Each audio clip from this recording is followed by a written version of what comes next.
Bonsoir et puis merci beaucoup à... Je suis très content d'être là. Merci beaucoup aux présents. Merci aux organisateurs qui m'ont fait l'honneur de m'inviter à parler dans cet espace, j'allais dire, mythique. En plus, le titre du séminaire, MAMU-PHI, mathématiques, musique, philosophie, ça rend modeste. Je vais essayer d'être à la hauteur. Et je voulais commencer en disant que tout à l'heure on a parlé de Discepolo, grand poète du tango, et il avait l'habitude de dire une phrase que tout le monde répète, cite « Le tango est un sentiment triste qui se danse ». Et moi, vous voyez, je vous ai dit, le tango est une chanson à texte poétique qui se danse. C'est une formule que j'ai fini par trouver à force de... Pas parce que je la cherchais, mais parce qu'à un moment donné, ça jaillit. Et ce que je me propose, c'est de vous, non pas démontrer, ici on ne démontre pas, où il faut faire très attention avec certaines personnes, mais de vous montrer, oui, que c'est une chanson à texte poétique qui se danse, en vous présentant des musiques et des textes, et des paroles. Mais je vais démarrer par un clin d'œil à une icône de la chanson française, mais vous allez voir que ça a un petit rapport quand même avec notre affaire. Et on y va. Pas trop fort? Ça va?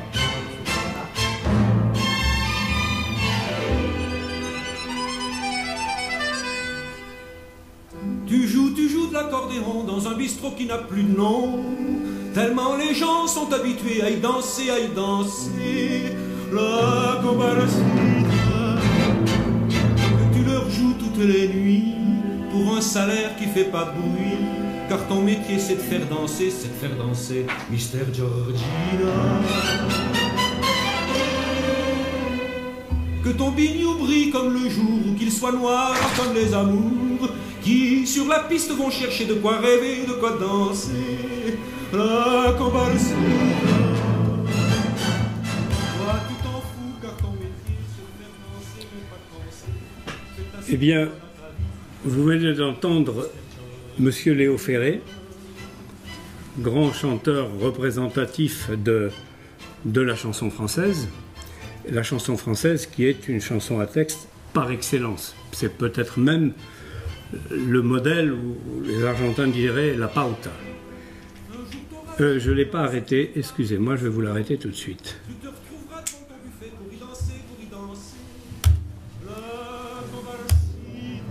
Ah, quand il veut. Voilà.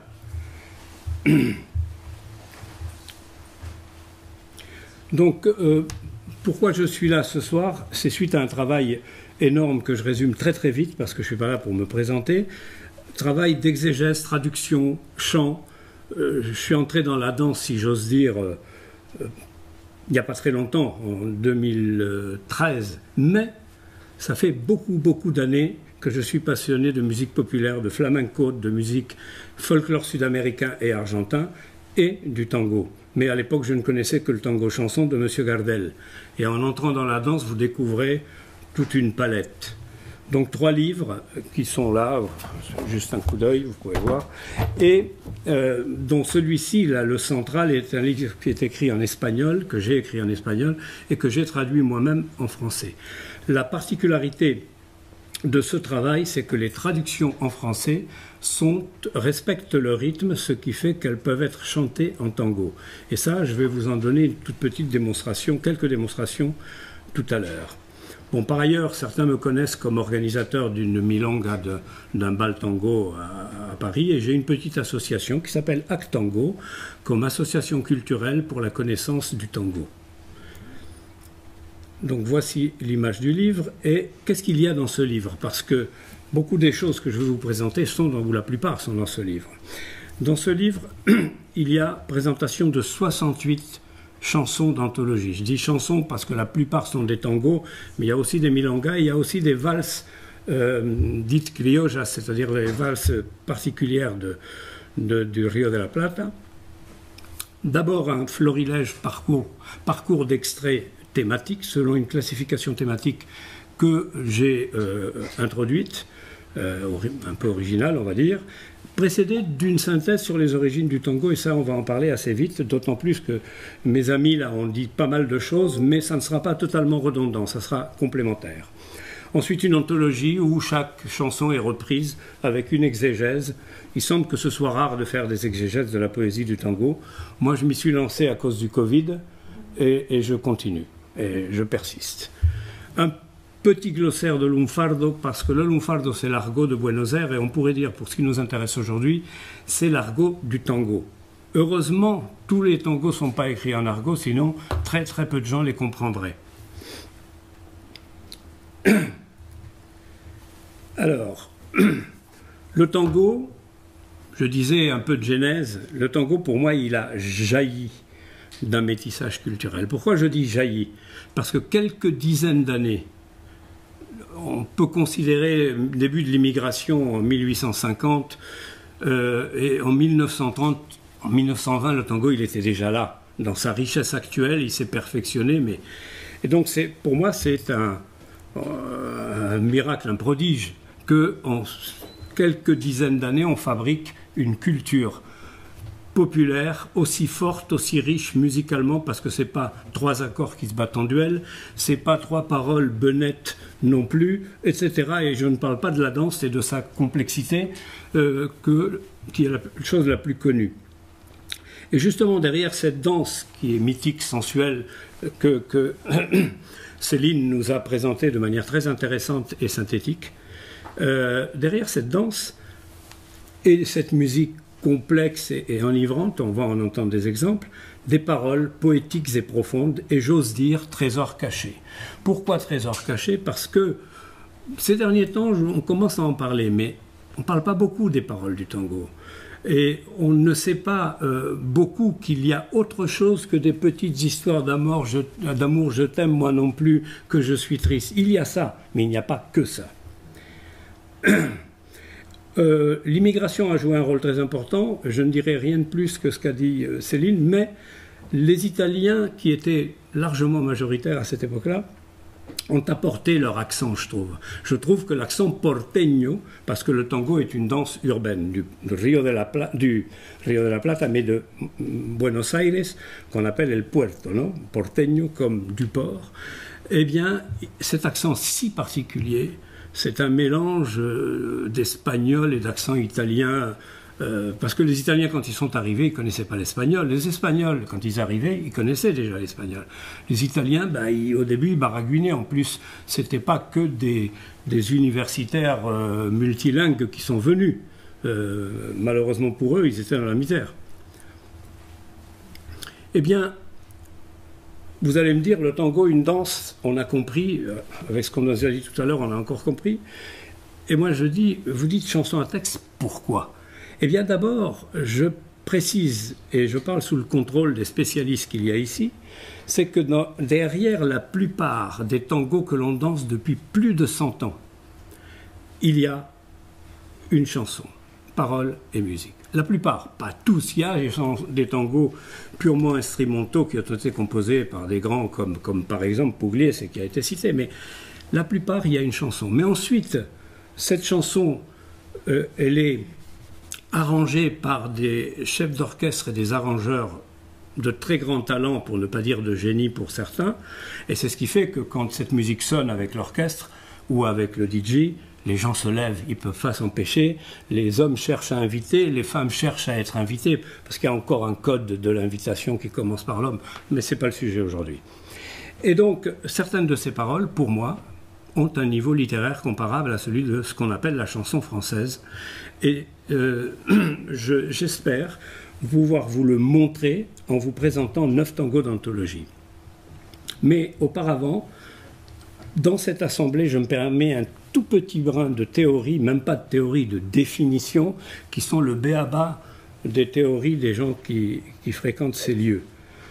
Je définis la chanson à texte. Vous pourrez en débattre tout à l'heure, mais laissez-moi cette définition le temps de mon exposé, et après, pour que ça tienne la route. Et là, je lis, pardon de lire ce que j'ai écrit, des paroles qui ont une force d'expression avec ou sans figure de style de la poésie. Il peut y avoir des métaphores, des anaphores, etc., tout ce que vous voulez, mais il peut ne pas y avoir. Alors on verra un des derniers que je vais vous montrer, où il n'y a presque pas. Et pourtant, c'est d'une puissance extraordinaire. Donc la force d'expression pour raconter une histoire, passer des émotions esthétiques, sentimentales, mais aussi passer des messages politiques. La chanson engagée est un exemple philosophique. La deuxième caractéristique qui me semble fondamentale de la chanson à texte en général, et on va venir sur le tango après, c'est indissociable de la musique. Il y a une liaison avec la musique, avec son rythme, son harmonie, sa mélodie, qui est très très forte, et les chansons à texte les plus réussies sont celles où les deux se marient parfaitement. J'ajoute, c'est une opinion personnelle, et j'ai même fait des articles là-dessus, que le plus souvent ce n'est pas de la poésie chantée, c'est du chant poétique. Et je joue sur les mots ici, mais en deux phrases, on ne peut pas tout dire. J'ai fait des articles, certains d'entre vous pourront les lire dans mon site bilingue Poetango. Vous tapez Poetango, poetango.com, et vous verrez l'article sur cette affaire. Maintenant, venons-en la singularité de la chanson à texte dans le tango. Pour moi, la première chose, le rythme, je crois que Alejandro vous a montré cette richesse du rythme et ses variations. Le rythme est très particulier. 4 temps, c'est bien, tout le monde écrit à 4 temps, mais là, le tango, c'est très particulier, toutes ces variations rythmiques. Et le rythme commande.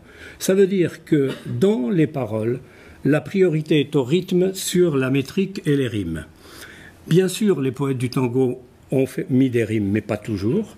Mais alors, ce qui est clair, c'est que quand vous regardez certains tangos, vous allez voir qu'il y a des vers à 5 syllabes, et d'autres à 8, et d'autres à 13.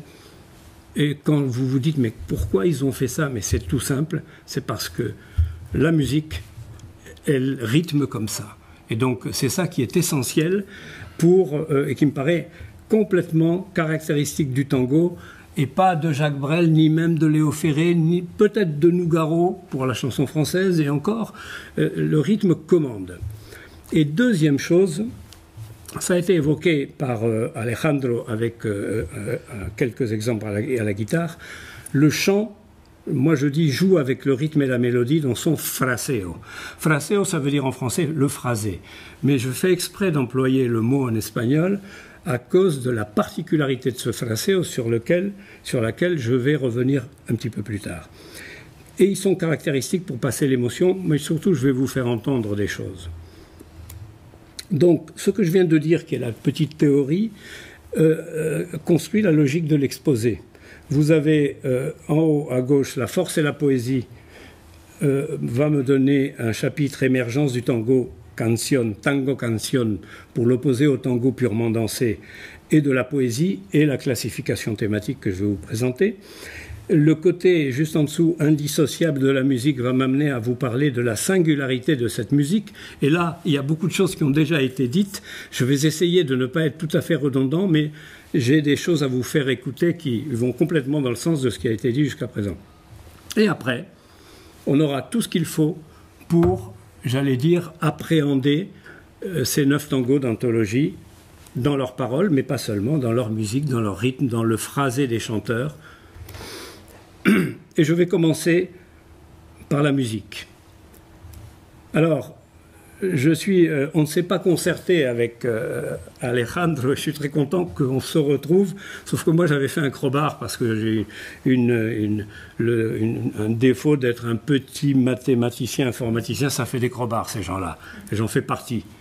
Eh bien, ce crowbar, c'est un schéma très simplifié, parce que les gens qui disent ça descend de ça et pas autrement, ce sont des grands simplificateurs. Ces choses-là sont très complexes, parce qu'il y a une évolution dans l'histoire, dans le temps, et une évolution géographique. Et dire que c'est lui qui a donné ça, bon. Par contre, on peut déceler des lignes de force, qui commencent ici à l'habanera, mais on peut les faire commencer à la contredanse, country dance anglaise. On peut écouter, entendre, je ne le ferai pas aujourd'hui, des choses qui font penser au rythme de la habanera si caractéristique. La milonga campera qui a été évoquée tout à l'heure et qui pour moi est fondamentale, c'est le rythme du chant des troubadours, des payadores de la campagne, qui a été évoqué déjà. Le candombe, qui est une musique principalement de tambour des descendants d'esclaves noirs, encore tout à fait vivace en Uruguay particulièrement.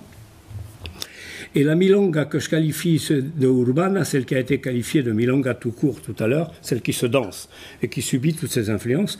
Et puis dans cette ligne-là, nous avons le tango. Alors, Alejandro l'a dit tout à l'heure, point commun à ces trois-là encadrés en gras, le 3-3-2. Le 3-3-2 est fondamental. Alejandro vous l'a montré, c'est quand on pulse comme ça. Et non pas, bon, eh bien ce 3-3-2, si vous écoutez Libertango de Piazzolla, vous pouvez le suivre presque de manière scolaire. Ou bien dans sa forme noir pointé, noir pointé, noir, c'est-à-dire, vous allez l'entendre dans Carmen de Bizet. Donc, mais c'est fondamental parce que, Alejandro l'a très bien montré, non seulement il a engendré un peu le tango, mais il a subsisté dans le tango, et même dans le chant du tango. Alors, je vais vous faire écouter des extraits qui sont très courts, je vous rassure. Habanera.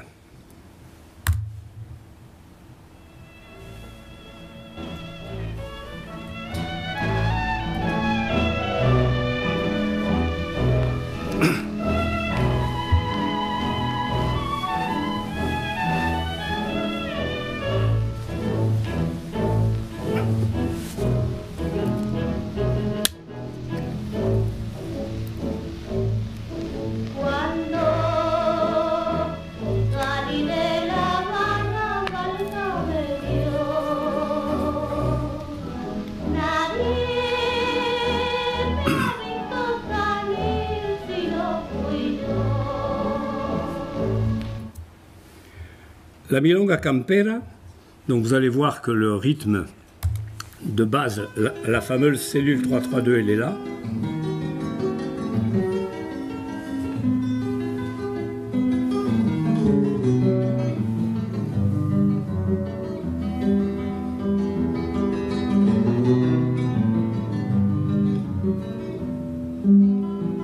Pico blanco, gargantilla y zarco del lado del lazo.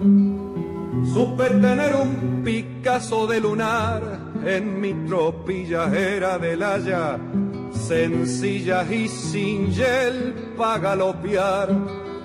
Yo lo he sabido probar en distintas ocasiones cuando exigían los patrones saberse desempeñar. Et maintenant, on va entrer dans le candombe et là, vous allez comprendre.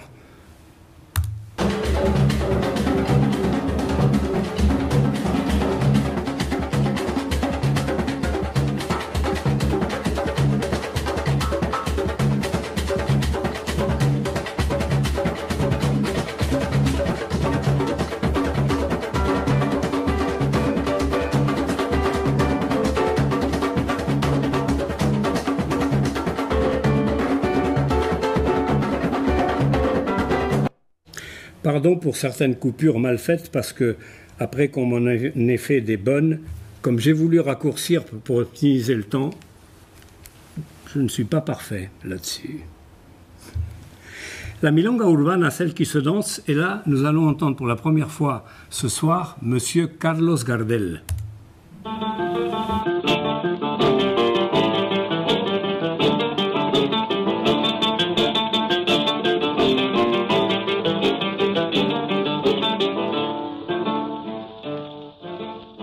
Me gusta lo de parejo y no voy por la vedera. Uso joya, lo pasera, calzo bota militar. Et maintenant, quelque chose qu'on appelle parfois tango milonga, qui est el choclo que nous a présenté tout à l'heure Alejandro, et là on ne s'est vraiment pas concerté, mais le hasard, bon. Eh bien, chanté dans un rythme de milonga, par une très grande chanteuse, Libertad Lamarque, et c'était dans le cadre d'un film qui s'appelle Gran Casino. Écoutez.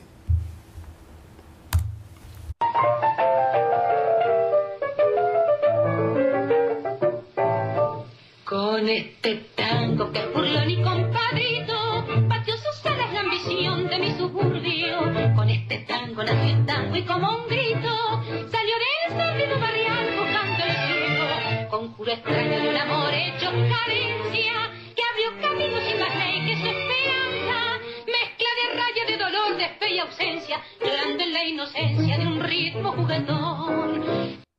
Et maintenant, on va entendre la même chanson, le même tango, chanté en rythme caractéristique du tango, et vous allez entendre en plus le marcato que nous a expliqué Alejandro, vous allez entendre ce marcato de l'orchestre, et vous allez entendre le fraseo de Monsieur Alberto Castillo, un grand chanteur de l'époque, qui, c'est un petit peu comme ceux qui connaissent le flamenco, le chant du flamenco, il se balade au-dessus d'un rythme qui est très codifié. Pas croire que c'est approximatif. Ici, le chanteur, il va faire son rythme à lui par-dessus l'autre rythme.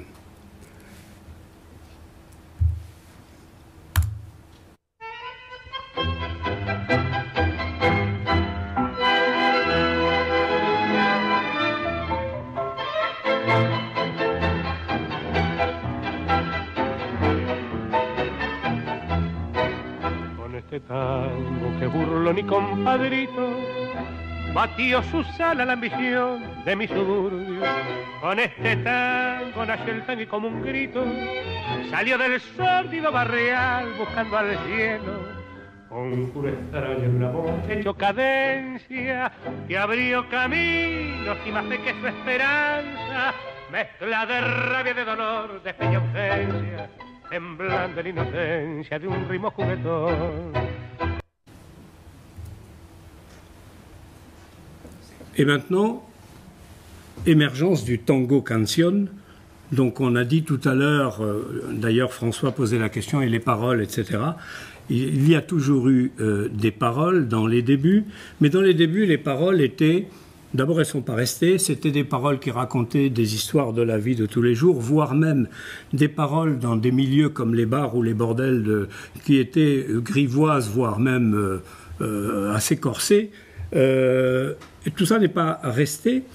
Et on considère, on dit, et ces conventions-là, il faut les prendre toujours avec un petit peu de prudence, mais c'est assez partagé, que le tango canción est né en 1917 avec l'enregistrement par Carlos Gardel de Mi Noche Triste, Ma Nuit Triste, considéré comme le premier du genre. Alors, c'est parce que derrière toutes ces paroles qui ne sont pas restées, ici, ce monsieur qu'on voit au centre, Pascual Contursi, était un Argentin qui passait son temps dans les cabarets, les boîtes de Montevideo, en Uruguay, et qui avait pris un peu l'habitude de prendre des musiques qui plaisaient, de musiciens à qui il ne demandait pas l'autorisation, et de mettre des paroles. Sauf que quand les paroles sont devenues un peu des légendes, tout d'un coup, il a eu des procès. Mais ça, ce n'est pas l'histoire d'aujourd'hui. Mi Noche Triste, c'est ça exactement. Un dénommé qui est à gauche, Samuel Castriota, avait écrit de la musique pour une chanson qui s'appelait Lita, dont il avait fait de vagues paroles. Et Contursi lui a volé. Contursi lui a volé, mais il a mis des paroles qui d'abord étaient considérées comme supérieures. Et surtout, moi je dis surtout, Carlos Gardel l'a enregistré. C'était le premier enregistrement de tango de Carlos Gardel. Avant, il avait chanté du tango, mais pas enregistré. Et ça, pour moi, c'est ça qui a fait que... Parce qu'il y a eu... La morocha a été citée tout à l'heure par Céline, mais Mi Noche Triste, c'est ça. Alors, je vous ai déjà dit ça. Et ce qui est important, c'est que certains ont dit, ça c'est Horacio Ferrer, un Uruguayen très connu qui a dit, ça raconte une histoire achevée avec début, développement et fin. Avant, c'était pas comme ça. Il y en a qui ont dit c'est un opéra de 3 minutes. Bon, passons là-dessus. Pour moi, c'est là qu'il y a eu développement d'un genre de chanson à texte par des auteurs cultivés, etc. Et parce que c'était pas n'importe qui les auteurs et c'était pas n'importe qui les musiciens. Mais j'ajoute, et ça a été dit tout à l'heure, que Gardel a introduit, a créé le genre dans la façon de le chanter. Le fraseo de Gardel, sa façon de se promener sur le rythme de l'accompagnement, a été ensuite imité et même développé, on va dire. Je n'ai pas besoin de vous dire qu'elle se danse, puisque En général, on ne connaît que ça. Aujourd'hui, on en sait un peu plus avec Céline et Alejandro. Mais elle se lance sur des arrangements fabuleux, des arrangements d'orchestre qui sont extraordinaires.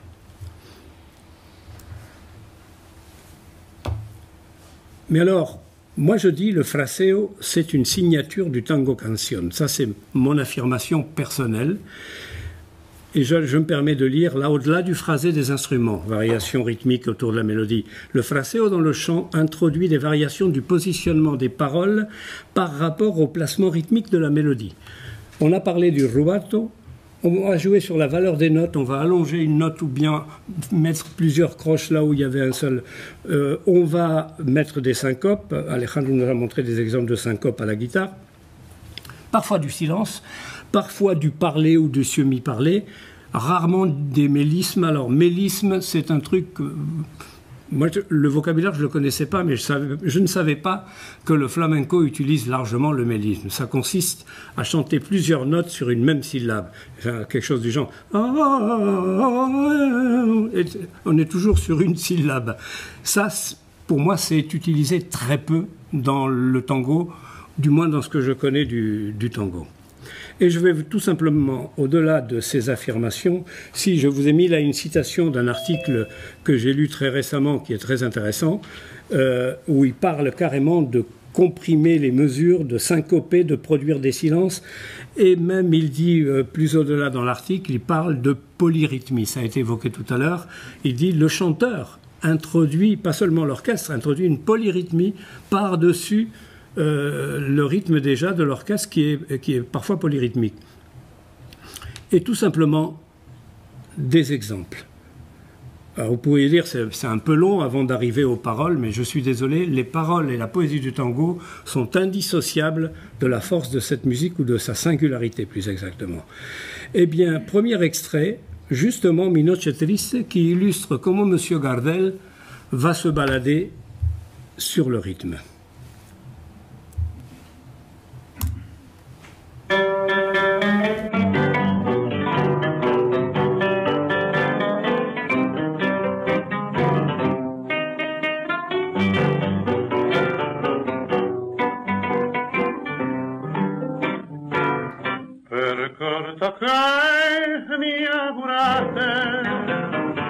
Es lo mejor de mi vida, dejando pegar en mi herida y espina en el corazón, sabiendo que te quería, que vos eras mi alegría y mi sueño abrazador. Para mí ya no hay consuelo y por eso me esfuerzo para olvidarme de tu amor. Cuando voy a mi cotorro y lo veo desarreglado, todo triste, abandonado, me dan ganas de llorar. Me detengo largo rato campaneando tu retrato para poderme consolar.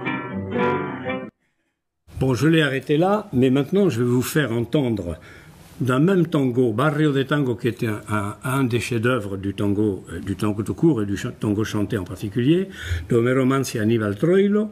Je vais vous faire écouter un extrait, le même, de l'interprétation historique de création par Francisco Fiorentino, un des grands chanteurs, et Aníbal Troilo, le compositeur qui en même temps accompagne avec son orchestre. Et ensuite, je vais vous faire écouter un autre chanteur, M. Roberto Goyeneche, qui est, pour moi, après Gardel, il y a Goyeneche. Je sais que tout le monde n'est pas d'accord là-dessus, mais je suis prêt à en débattre. Après Gardel, il y a Goyeneche. Et il y en a beaucoup d'autres d'immenses talents. Écoutons, là je vais sur YouTube, hein. Vous étonnez pas. Non, là il n'y a pas de pub, parce que c'est des extraits.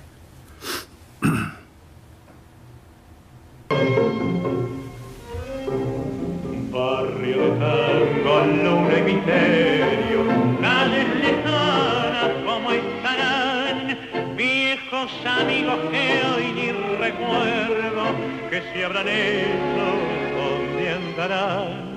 Barrio de tango que fue de aquella Juana la rubia que tanto amé, sabrá que sufro pensando en ella desde la tarde que la dejé. Barrio de tango, luna y misterio, desde el recuerdo te vuelvo a ver.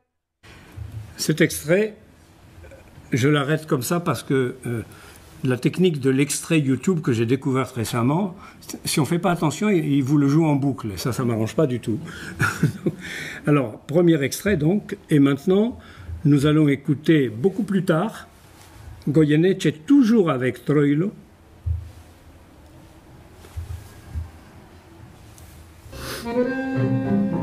Barrio de tango, luna y misterio, calles lejanas como estarán, viejos amigos que hoy ni recuerdo que se habrán hecho, de dónde andarán. Barrio de tango que fue de aquella Juana, la rubia que tanto amé. Sabrá que sufro pensando en ella desde la tarde que la dejé. Barrio de tango, luna y misterio, desde el recuerdo te vuelvo a ver.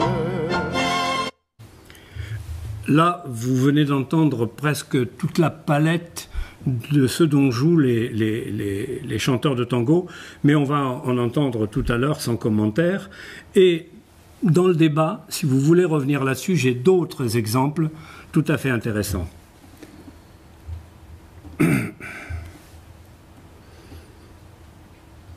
Et maintenant, avant d'entrer dans le vif du sujet, la thématique quand même. Une couleur par thème.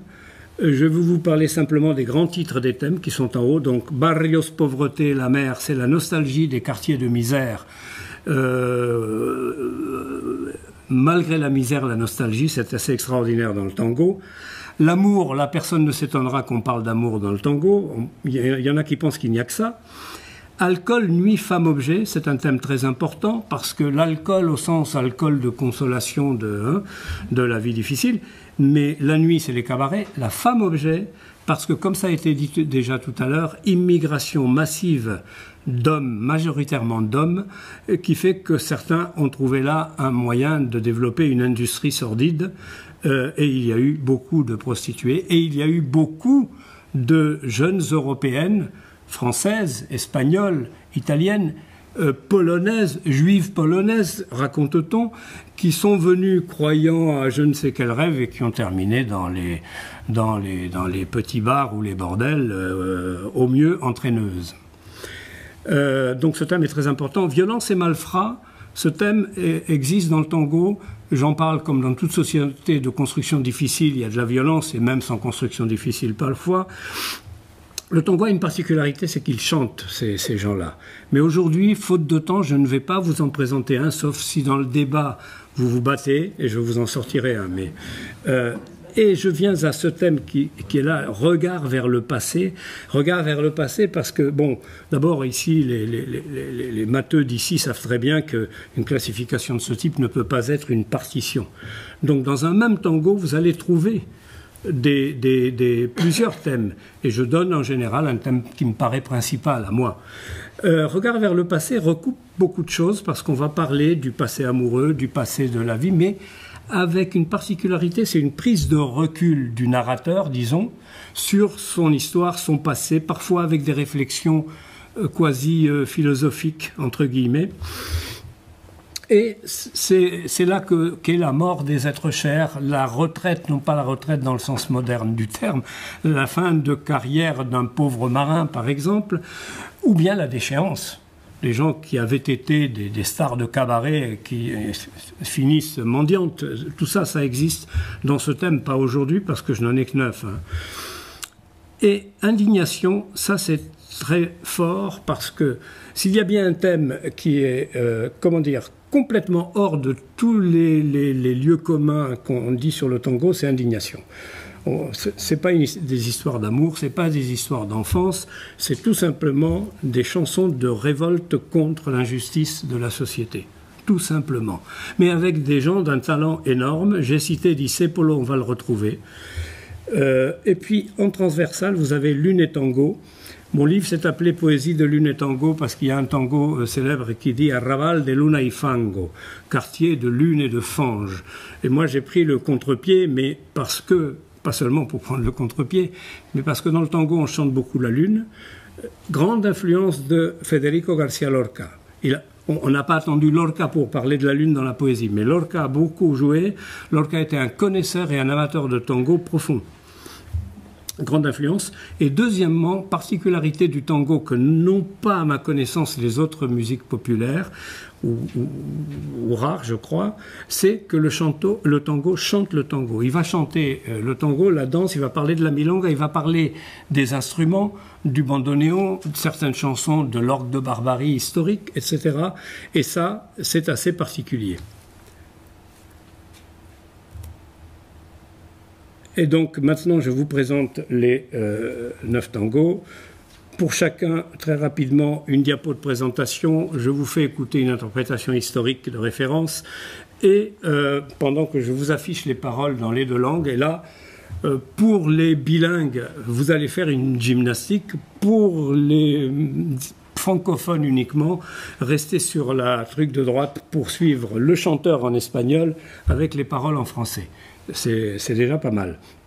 Et je vous chanterai une ou 2 strophes, une en général en français, où je reprendrai le refrain en français. Et dans certains tangos, je ne l'ai peut-être pas encore dit, mais les chanteurs de tango historiques chantaient dans l'orchestre, pas les chansons en entier, parce que la priorité étant à la danse, on leur donnait une place, mais pas... Bon. Et quand une partie importante n'est pas chantée par le chanteur, là, je vous le chanterai en espagnol et ensuite je mettrai le refrain en français. Et pour moi, en écoutant et en lisant maintenant, vous allez être convaincu que c'est une chanson à texte poétique et on sait qu'elle se danse. Maintenant, sinon, on va discuter. Et je commencerai par le thème transversal de le tango qui chante le tango argenté par la lune. Vous allez voir pourquoi argenté par la lune. Et on va commencer par Alejandro El Choclo. On va commencer par El Choclo. Choclo écrit en 1947 par Discepolo et c'est intéressant en point historique parce que comme Céline a évoqué le lien avec le péronisme de Discepolo, en 1947 il était en plein dans le péronisme, il est mort 4 ans après. Hein. Ça lui a coûté très cher d'ailleurs, mais à cette époque-là, il n'écrivait pas comme dans ses débuts. Dans ses débuts, c'était des paroles au vitriol. À cette époque-là, il a modéré son truc, mais ça reste quand même très fort et très puissant. Et donc, Discepolo, dont on a déjà parlé, je vous le montre là, et je vous montre ici M. Ángel Villoldo, typique de la fondation de la musique du tango dans les années 1900 et qui est le compositeur de cette musique qui a fait tant de chemin, musique dont le premier enregistrement historique, c'est une anecdote, a été fait par la garde républicaine française parce qu'un bateau à Marseille aurait délivré la partition, etc. Et j'ai quelque part ce truc, si on a le temps, je vous le fais écouter, c'est une curiosité, c'est pas plus. Et là, voici mon résumé que vous pouvez lire. L'idée de Discepolo, c'est de faire une fresque, une sorte de fable. Le tango a sauvé les quartiers miséreux de cette misère et les a fait s'élever. Et autre particularité de cette chanson, ici vous avez ce bandeau en bas qui vous montre les thèmes. Quand la police est en blanc, et la couleur est dans sa couleur, hein, à ce moment-là, ça veut dire que le thème est couvert. Tous les thèmes sont couverts dans cette chanson et je me suis amusé, pour celle-là seulement, à vous mettre le texte dans les couleurs des thèmes pour que vous voyez à quel point c'est important. Et je vais vous faire écouter justement Madame Libertad Lamarque, dont vous avez eu l'amorce tout à l'heure.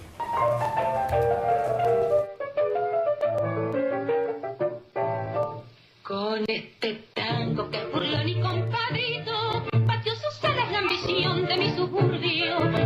tango nació el tango y como un grito salió del cerrito barrial buscando el cielo, conjuro extraño de un amor hecho carencia que abrió camino sin más ley que se espera.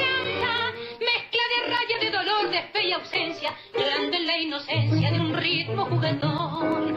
Por tu milagro de notas agoreras nacieron sin pensarlo las paicas y las velas. Luna en los charcos, canyenga en las cadenas y una ansia fiera en la manera de querer. Al evocarte, tango querido, siento que tiemblan las baldosas de un bailongo y oigo el rezongo de mi pasado. Hoy que no tengo más a mi madre, siento que llega de aquí para besarme cuando tu canto nace al son de un bandoneón.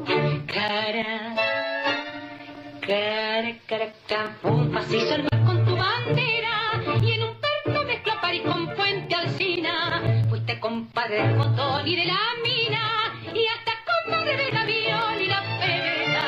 Por vos Yuyeta, Canarreo y mi llanura se hicieron voces al nacer con tu destino. Misa de espaldas, que tajo y cuchillo que ardió en los conventillos y ardió en mi corazón. Por tu mirada de notas agoreras nacieron sin pensarlo las paicas y las velas. Luna en los charcos, canyenga en las caderas y una ansia fiera en la manera de querer. Al evocarte, tango querido, siento que tiemblan las cosas de un bailongo cuando tu canto nace al son de un bandoneon. Et maintenant, je vais vous donner un échantillon de traduction chantée.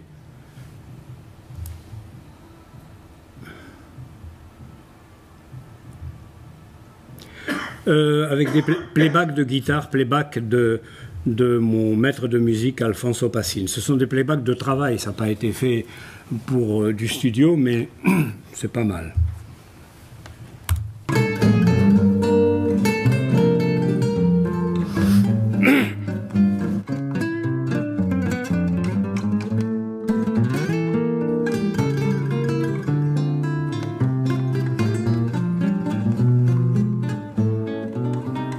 Quand je t'évoque,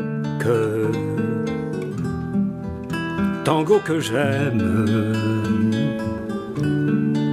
je sens que tremblent les carreaux sous cette danse. J'entends la plainte de mon passé. Et aujourd'hui, ma mère absente, je sens qu'elle vient tout doucement pour m'embrasser. Lorsque ton chant naît dans le son d'un bandoneon. Et maintenant, nous allons entrer dans les barrios, quartiers pauvres, nostalgie des quartiers, avec, pour commencer, Melodia del Raval, mélodie de mon faubourg. Et ici, je vous présente monsieur Alfredo Lepera.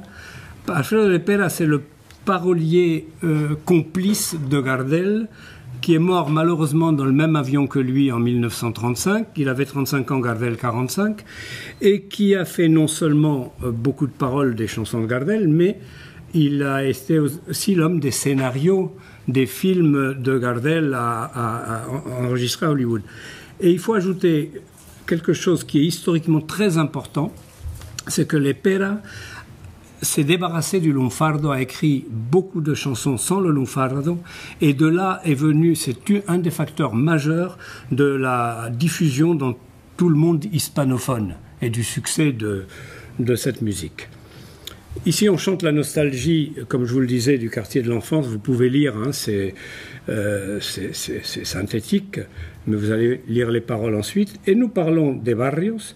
Nous allons parler d'amour aussi, parce que le narrateur va nous parler de ses conquêtes. Le même narrateur qui traite un petit peu de la violence, parce que ce garçon, il grave avec son couteau, vous voyez son couteau, les noms de ses conquêtes, les prénoms de ses conquêtes sur les murs. Et puis Lune et Tango, parce que vous allez entendre parler de la lune et du bandoneon et des balles.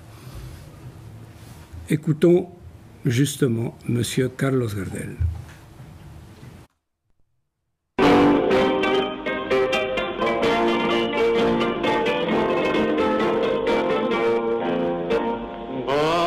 plateado por la luna, rumor de milonga, es toda tu fortuna.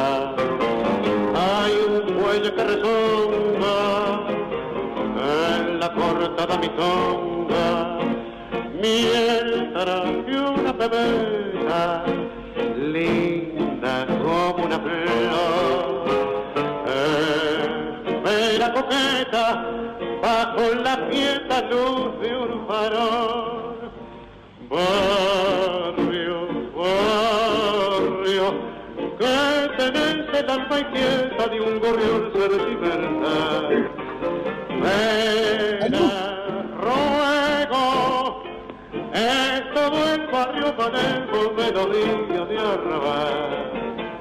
Viejo barrio, perdona si al evocarte se me pierda un lagrimón, que al rodar en tu empedrado es un beso prolongado que te da mi corazón.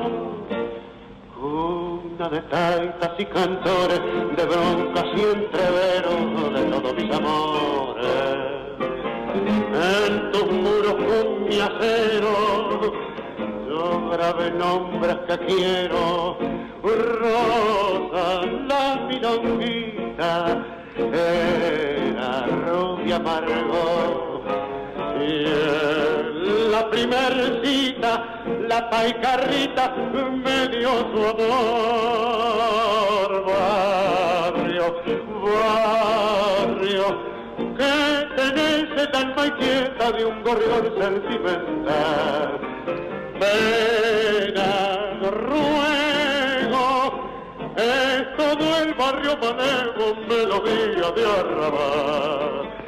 Viejo barrio, perdona si al evocarte se me pierda un lagrimón, que al rodar en tu empedrado es un beso prolongado que te da mi corazón.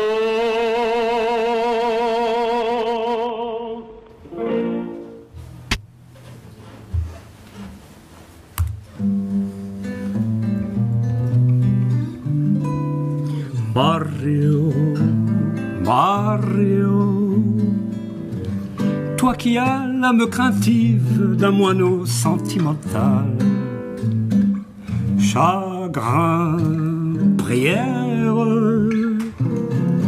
c'est tout le quartier canaille, mélodie de mon faubourg.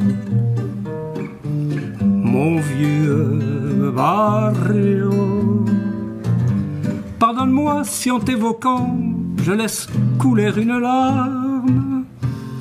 Cette marche sur tes pavés est un baiser prolongé que te donne mon pauvre cœur, que al rodar en tu empedrado es un beso prolongado que te da mi corazón.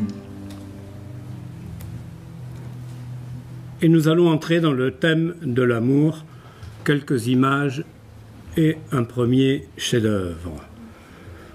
Garua, ça veut dire crachin, vous allez voir pourquoi. À gauche, nous avons monsieur Enrique Cadícamo, un des auteurs-poètes les plus prolifiques du tango, puisqu'il a vécu, cet homme, 99 ans, il est mort en 1999, et il a écrit, dit-on, plus de 800 textes. Et là, il a écrit, mais la musique est faite par le monsieur de droite, en haut à droite, qui est tout simplement monsieur Aníbal Troilo. Aníbal Troilo, un des plus grands bandoneonistes, un des plus grands chefs d'orchestre, également compositeur d'immenses talents. Et quand deux géants se réunissent, ça donne une chanson à texte poétique tango exceptionnelle. Et là, vous voyez le thème, hein, c'est le chant, c'est un pleur de désespoir d'amour. Là, on est dans l'amour, amour, amour, sauf qu'avec des paroles d'une grande force. Dans une nuit où culmine la douleur, le vent, le crachin, avec beaucoup de métaphores. Et pour vous faire percevoir cette chanson à texte poétique, je vais vous faire écouter une interprétation par, là aussi, deux géants. Monsieur Goyeneche, dont on a déjà parlé, et Monsieur Piazzolla. Alors, Il faut savoir, pour compléter ce qui a été dit tout à l'heure, que Piazzolla, une des raisons pour lesquelles il était détesté par les gens de son époque, c'est que les gens qui le détestaient, c'était les danseurs. Piazzolla n'a pas écrit pour danser. Il a écrit pour écrire de la musique après son influence qui a été évoquée à Paris, etc. Et ça a énervé beaucoup les danseurs parce qu'ils disaient c'est pas du tango, etc. Bon. Mais Piazzolla a su écrire pour le tango sur des paroles d'Horacio Ferrer, qu'on n'écoutera pas aujourd'hui parce qu'il y en a des tonnes que j'ai dû éliminer. Et là, vous allez l'entendre accompagner seul à son bandoneon, Monsieur Goyeneche. Et là, je dirais, il y a deux phrasés qui s'opposent, surtout, je crois, dans le deuxième couplet.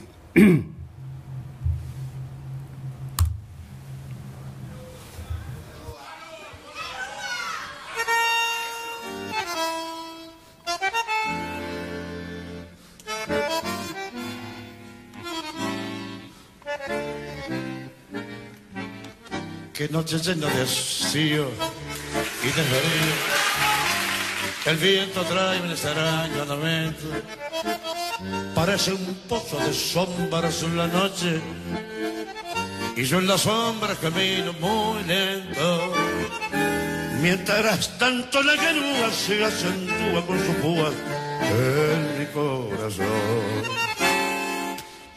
Y en esa noche tan fría y tan mía, pensando siempre en lo mismo me abismo, y por más que quiero odiarla, desecharla y olvidarla, la recuerdo más.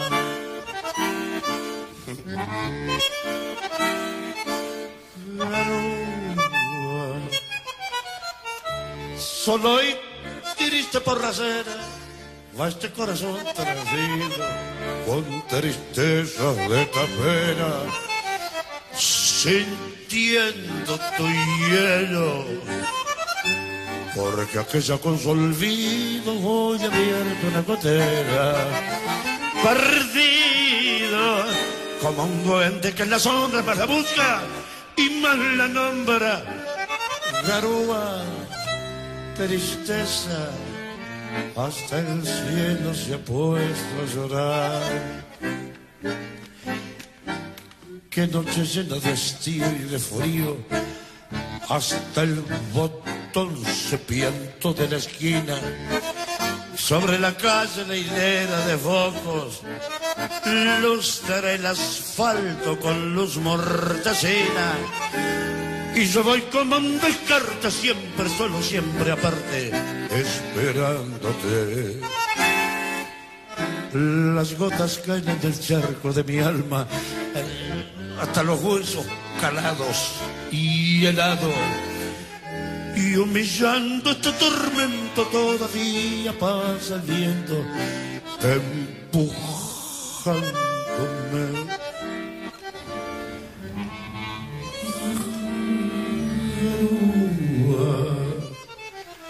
Solo y triste por la acera va este corazón transido con tristeza de tapera, sintiendo tu hielo, porque aquella con su olvido hoy abierto una gotera, perdido como un duende que en la sombra más la busca y más la nombra. Garúa, tristeza, hasta el cielo se ha puesto a llorar. Bon, là, je ne vais pas chanter pour gagner du temps, mais aussi parce que je suis un tout petit peu impressionné, mais juste pour vous dire une chose, c'est que ici on a un exemple où, comme il n'y a pas un orchestre, et bien que ce que je voulais dire, c'est que ça, c'est pas fait pour danser, sauf que les très bons danseurs peuvent le danser, parce que les très bons danseurs et danseuses entendent le rythme même quand il n'est pas marqué. Parce que ces gens-là, ils ont l'air de se balader n'importe comment, ils sont dans le rythme, hein, l'un et l'autre. Mais c'est pas un exemple où on entend le phrasé par rapport à l'orchestre, c'est vrai. Mais c'est tellement impressionnant que je n'ai pas résisté. Deuxième exemple dans le thème de l'amour, trenzas. Trenzas, ça veut dire les tresses, tout bêtement. Ici à gauche, en haut à gauche, nous avons pour la première fois M. Homero Expósito un des, on pourrait dire, les 5 majeurs de la poésie du tango.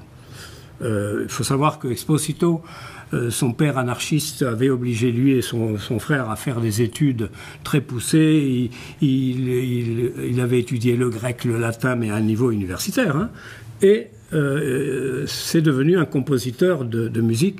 Son frère Virgilio est un un compositeur, un auteur de paroles. Son frère Virgilio était un grand compositeur de musique, grand pianiste. À droite, Armando Pontier, un très bon musicien, mais je ne peux pas présenter tout le monde. Et là, le thème, c'est l'évocation d'un amour perdu, mais à la fois douloureux et doux, avec ce symbole féminin détresse, symbole féminin peut-être d'une autre époque, mais à l'époque il l'était. Et là aussi, une prise de recul sur la vie amoureuse. Ce n'est pas simplement une plainte de l'amour perdu, c'est une prise de recul, comme vous allez le voir dans les paroles. Et je ne tarde pas à vous le faire écouter d'abord. Alors, voici un exemple. Hop. On va y arriver. Voilà. C'est un exemple où l'orchestre Pedro Lawrence, excellent. Non, c'est bon. Qu'est-ce qui se passe? Non, mais le texte, j'ai pas encore lancé la musique. Je suis revenu en arrière parce que j'avais oublié de lancer la musique. Exemple où Pedro Lawrence, orchestre exceptionnel, et Jorge Linares, excellent chanteur. Jorge Linares ne va pas tout chanter. Il va chanter ce qu'on appelle la partie A, le refrain, la partie B, et après, mais en contrepartie, vous allez avoir droit à une introduction musicale longue, puisque c'est une introduction d'orchestre pour les danseurs, et le chant va arriver après. Et les danseurs dansent la musique et l'orchestre. Certains dansent les paroles, mais il faut être initié, on va dire. Donc écoutons cette interprétation.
De tus trenzas, luna en sombra de tu piel y de tu ausencia, trenzas que me ataron en el yugo de tu amor, yugo casi blando de tu risa y de tu voz.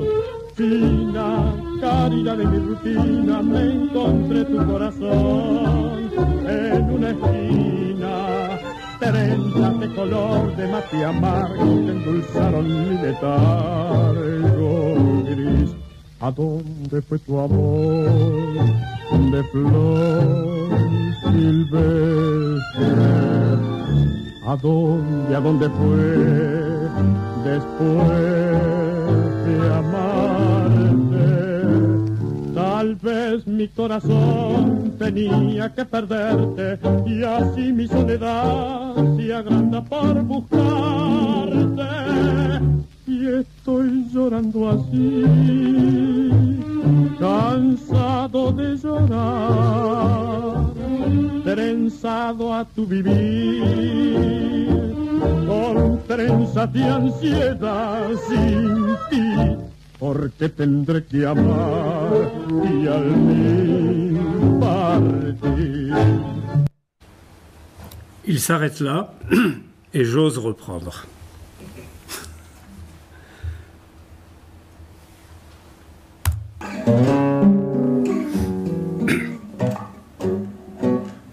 Pena, vieja angustia de mi pena, frase trunca de tu voz que me encadena, pena que me llena de palabras sin rencor, llama que te llama con la llama del amor, trenzas, seda dulce de tus trenzas, luna en sombra de tu piel y de tu ausencia, trenzas, nudo atroz de cuero crudo que me ataron a tu mudo adiós. Ah, où est donc ton amour de fleurs sauvages? Où donc est-il allé une fois passé? Car peut-être mon cœur enfin devait te perdre, ainsi ma solitude grandit quand je te cherche. Et moi je pleure ainsi, fatigué de pleurer, et tressé à ta vie, par détresse d'anxiété, sans toi, pourquoi t'avoir aimé, et puis partir.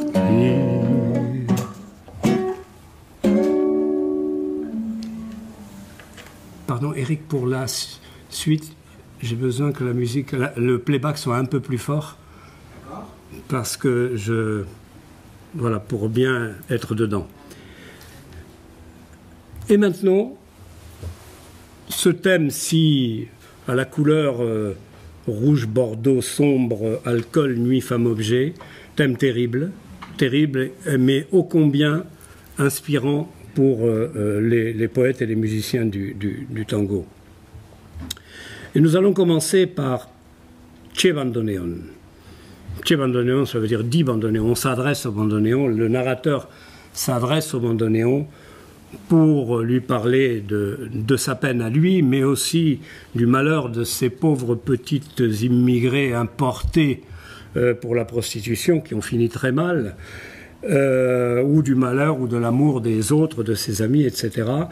Et donc ici, le bandoneon est personnifié.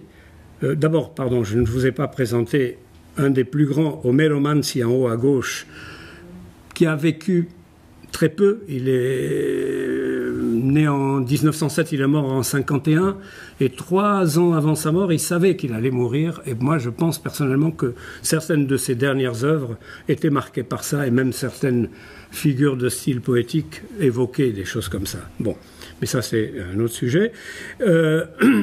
Et ici, l'amour, l'alcool, la lune et le tango, parce que là on va vous parler du cabaret, de la danse, du bandoneon.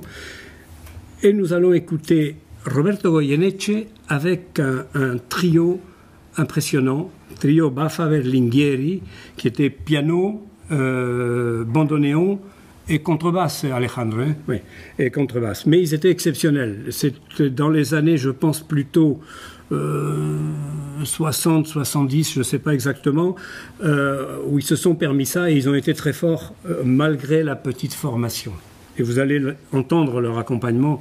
Pour moi, il est impressionnant.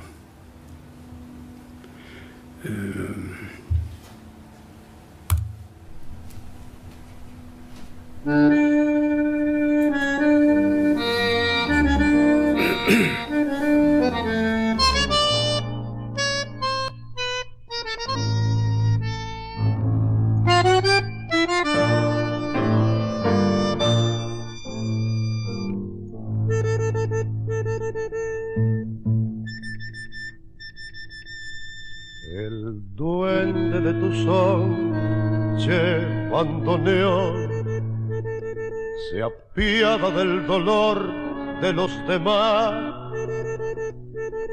y al estrujar tu fuelle dormilón se arrima el corazón que sufre más. Estercita y Mimí como niñón dejando sus destinos de percal, batieron al final mortajas de razón al eco funeral de tu canción. Bandoneón, hoy es noche de fandango y puedo confesarte la verdad. Copa a copa, pena a pena, tango a tango, embalado en la locura del alcohol y la amargura. Bandoneón, ¿para qué nombrarla tanto? ¿No ves que está de olvido el corazón? Y ella vuelve noche a noche como un canto en las gotas de tu santo. Che, bandoneón, tu canto es el amor que no se dio y el cielo que soñamos una vez y el fraternal amigo que se hundió cinchando en la tormenta de un querer y esas ganas tremendas de llorar que a veces nos inundan sin razón y el trago de licor que obliga a recordar si el alma está en Orsay. Che, bandoneón, bandoneón, ¿para qué nombrarla tanto? ¿No ves que está de olvido el corazón? Y ella vuelve noche a noche como un canto en las gotas de tu santo. Che, bandoneón. Cette reprise, il n'a chanté que la deuxième partie du refrain, il n'a pas tout chanté, mais moi je suis impressionné par le phrasé des instruments en même temps que son chant, c'est extraordinaire. Le piano, autant le piano que le bandoneon. Je ne vais pas chanter, j'adore chanter ça, mais je ne vais pas chanter parce que le temps tourne. Et nous allons aller maintenant toujours dans le thème de l'alcool, malheureusement si marquant, et en même temps pour vous présenter un autre très grand poète, Cátulo Castillo, en haut à gauche. Cátulo Castillo qui était le fils du grand José González Castillo, qui dans les années 20 a été un des précurseurs de la poésie, et c'était un dramaturge de la poésie du tango. À l'époque, Cátulo faisait des musiques pour son père. Quand son père est décédé, il s'est mis à faire des paroles et il est considéré comme un des très grands. La última curda, ça veut dire la dernière cuite. Et là, on est encore dans ce thème où on s'adresse au bandoneon, cet homme dont la vie est faite de peine et d'alcool. Il va s'adresser au bandoneon jusqu'au point de le personnifiant, jusqu'au point de lui attribuer à lui aussi une peine d'amour. Vous allez le voir dans les paroles. Donc ici, on a quand même pas mal de thèmes qui sont couverts. L'amour, l'alcool, le regard vers le passé, cet homme qui nous parle de sa fin souhaitée et proche, et Lune Tango, comme je l'ai dit. Donc écoutons de nouveau Goyeneche Piazzolla. Alors, c'est encore impressionnant, et j'oserais chanter après un couplet, parce qu'ils vont chanter de manière où le rythme est très peu marqué. Et je vais vous chanter le couplet, le refrain, avec un rythme un petit peu plus marqué, mais parce que j'ai envie de le chanter aussi. Je dois l'avouer.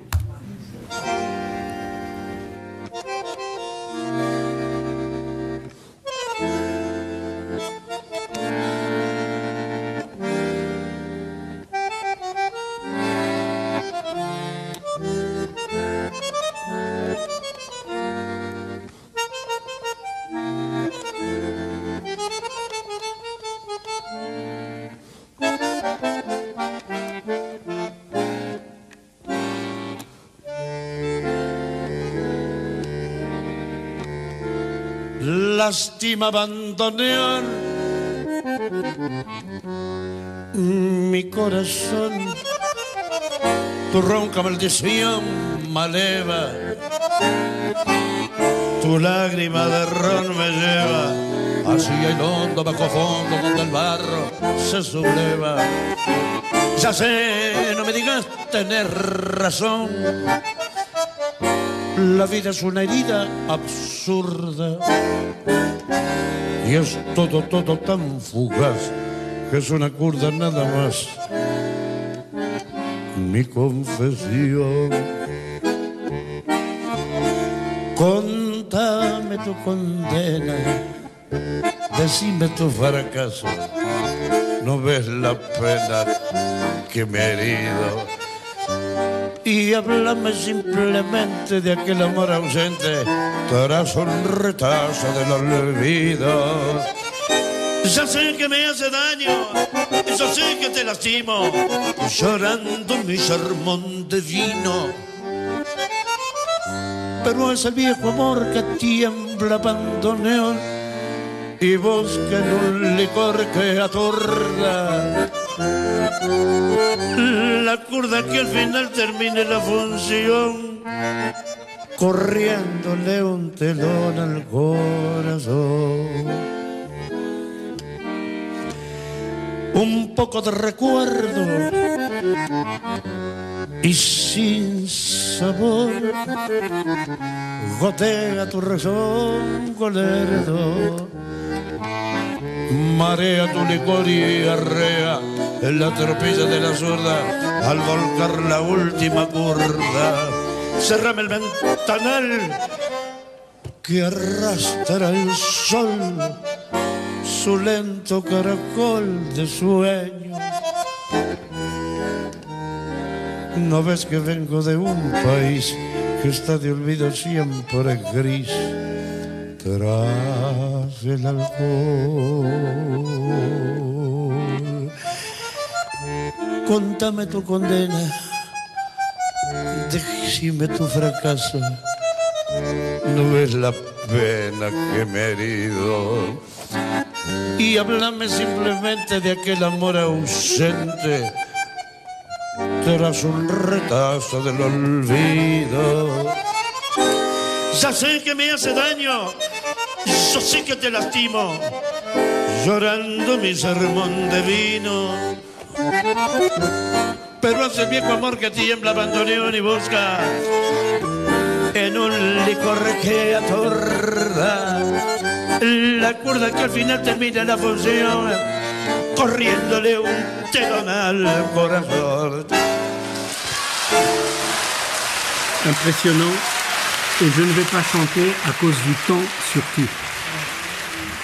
Parce qu'il y a des choses qu'il faut voir. Donc, violence et malfrats, je vous ai dit que pour cette fois-ci c'est réservé. Allons au regard vers le passé. Et là, nous allons voir un tube planétaire. Et j'ai hésité parce que je me suis dit, n'est-ce pas une tarte à la crème? Mais quand on écoute la musique et quand on regarde les paroles, parce qu'en général on l'écoute mais on ne regarde pas les paroles, on s'aperçoit que c'est pas si tarte à la crème que ça. Nous avons de nouveau, et pas du tout à mon avis, les Pera à gauche et Carlos Gardel comme compositeur. Parce que Carlos Gardel n'était pas l'immense chanteur qu'il était seulement.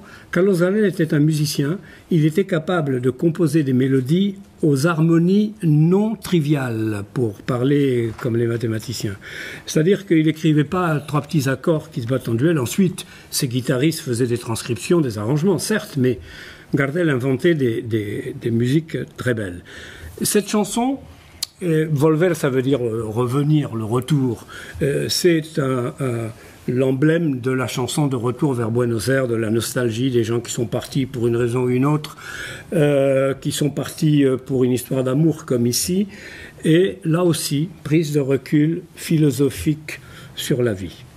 Donc écoutons Gardel. Alors cette fois-ci, Gardel avec l'orchestre de Terik Tucci, c'était l'orchestre qui jouait dans ses films, qui musicalisait ses films, ses films célèbres.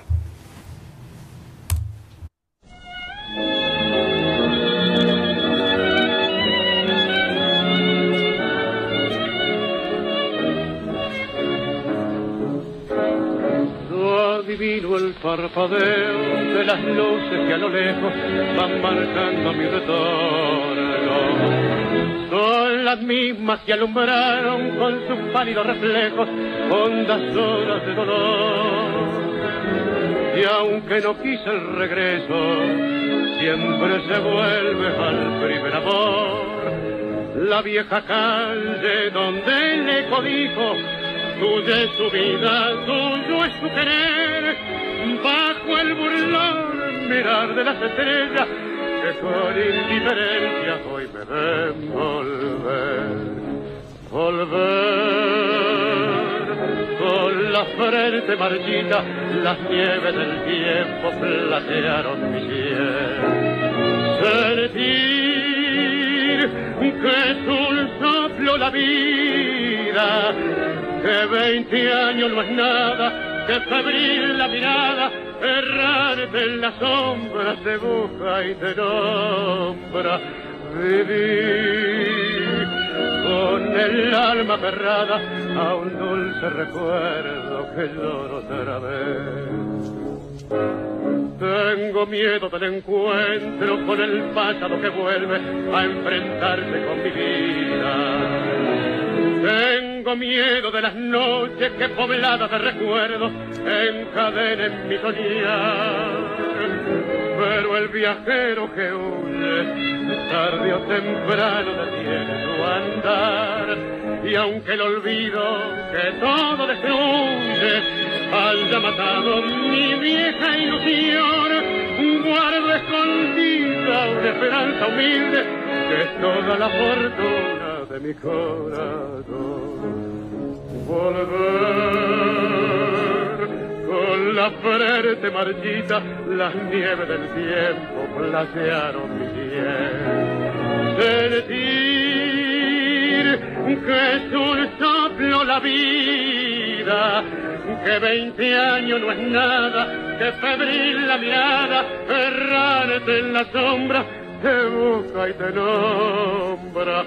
Vivir con el alma aferrada a un dulce recuerdo que lloro otra vez.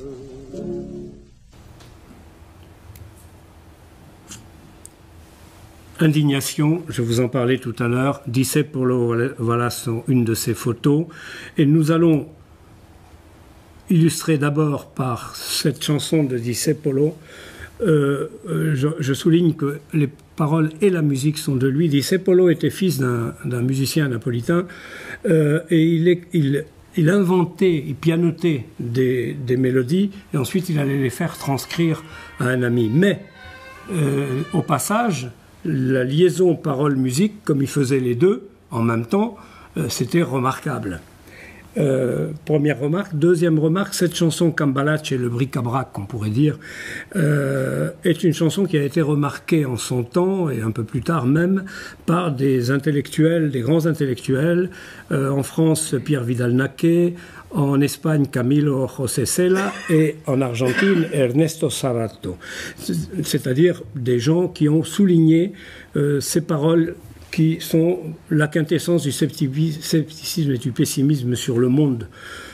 Parce que j'appelle moi Discepolo le révolté, certains me disent non, il n'est pas révolté. Je n'ai pas dit révolutionnaire, révolté contre l'injustice. Véritable réflexion intemporelle, vous allez voir qu'il nous parle de l'an 2000, on était en 1934. Hein. Loi du plus fort, etc. Donc allons-y, ne perdons pas de... Pardon ? Oui, je l'ai traduit par bric-à-brac. J'ai hésité à un moment donné, par une traduction plus vulgaire, le foutoir. Parce que l'idée, elle est quand même là. Mais j'en ai parlé, c'est pas évident. Donc, de toute façon, ce qui compte, c'est les paroles, hein, je vais vous dire. Alors, écoutons Julio Sosa. Julio Sosa est intéressant.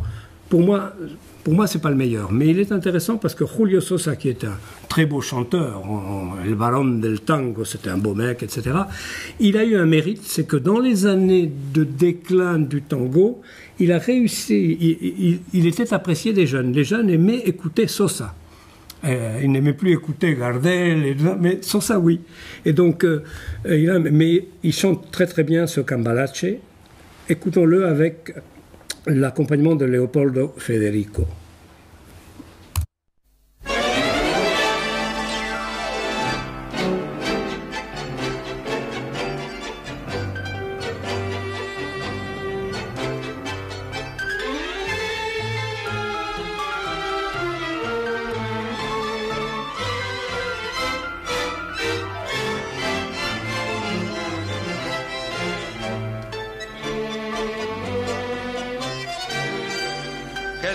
fue y será una porquería, ya lo sé.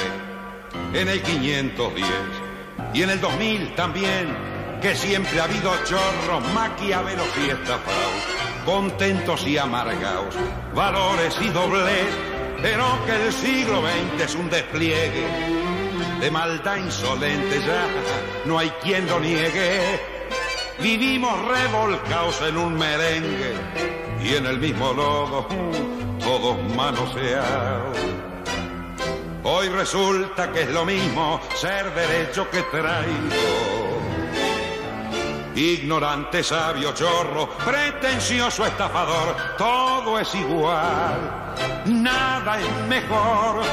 Lo mismo un burro que un gran profesor, no hay plaza que va a haber, ni escalafón. Los inmorales nos han igualado, si uno vive en la impostura y otro afana en su ambición.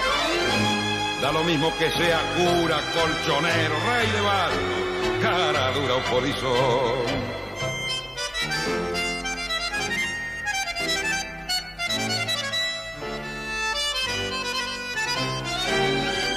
Qué falta de respeto, qué atropello a la razón. Cualquiera es un señor, cualquiera es un ladrón, mezclado con Toscanini, Escarpazo y Napoleón, Don Bosco y Damiñón, Carnera y San Martín, igual que en la vidriera irrespetuosa de los cambalaches, se ha mezclado la vida y herida por un sable sin remache, ves llorar la Biblia junto a un calefón. Siglo XX, cambalache problemático y febril. El que no llora no mama y el que no afana es un gil. Dale nomás, dale que va, que allá en el horno se vamos a encontrar. No pienses más, séntate a un lado, que a nadie importa si naciste honrado, si es lo mismo el que labura noche y día como un buey, que el que vive de las minas, que el que mata, que el que cura, o está fuera de la ley. Alors, comme beaucoup de chanteurs, ils modifient les paroles par rapport à ce qui est dans les documents de référence. Mais bon, il a modifié quelques paroles, mais dans un sens... Ceux qui vivent des autres, mais en fait, c'est ceux qui vivent des filles. Elles qui vivaient de la famille. Non, ce que je défile à gauche, c'est les paroles de référence. J'ai dit, il a dit... à un moment en chantant, ceux qui vivent des filles, de la fille. Il a dit, los que viven de las minas, au lieu de dire ceux qui vivent des autres. Il a dit ceux qui vivent des filles, les proxénètes, quoi. Et il y a d'autres choses. Au lieu de parler de l'escroc et Stavisky, il a parlé de, je sais plus, bon, c'est pas très grave. Alors, il reste une dernière, mais il reste peu de temps.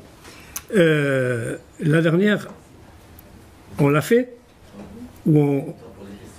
Laissons pour les questions, et si au cours des questions, je pense que c'est bien de vous la faire entendre parce que c'est extraordinaire.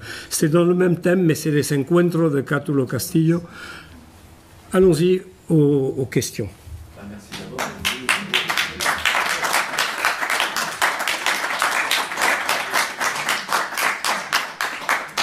Moi, je vous remercie de l'attention silencieuse, parce qu'il y a de la matière, il y a de la quantité, donc...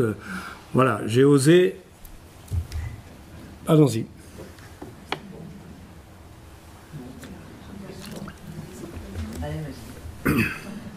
Simplement, si vous posez des questions, soyez gentils de parler un peu plus fort que la moyenne, parce que je n'entends pas aussi bien que la moyenne. Voilà. Ah, on peut prendre le micro, c'est beaucoup mieux. Françoise. Oui, pardon. Non, mais je voudrais juste poser une petite question. Je trouve très joli ce titre de exégèse, mais je voudrais savoir en quoi c'est une exégèse. Quel sens tu donnais exactement quand le tu sens que sens que toi tu donnes au terme exégèse dans ce travail magnifique. Alors, travail magnifique, j'apprécie le compliment venant de quelqu'un dont j'ai déjà dit à peu près Bon, et je suis très content que tu sois là parce que tu avais eu des contretemps qui auraient pu empêcher que tu... Voilà, donc c'est très bien. Alors, exégèse, c'est très intéressant parce que ça m'amène à répondre plus large que ta question. L'exégèse, on ne parle pas ici d'exégèse religieuse, biblique ou autre. Exégèse dans le sens tentative d'explication de ce qu'il y a dans un texte, de flagrant et de le commenter ou de cacher. Et c'est dans ce sens que je me suis permis le mot de exégèse. En d'autres temps beaucoup plus anciens pour moi, j'aurais dit explication de texte. Ou aujourd'hui on dit commentaire de texte, et même ma petite fille, on lui enseigne des techniques et des méthodes pour le commentaire de texte. Attention, j'en ai appris des choses récemment.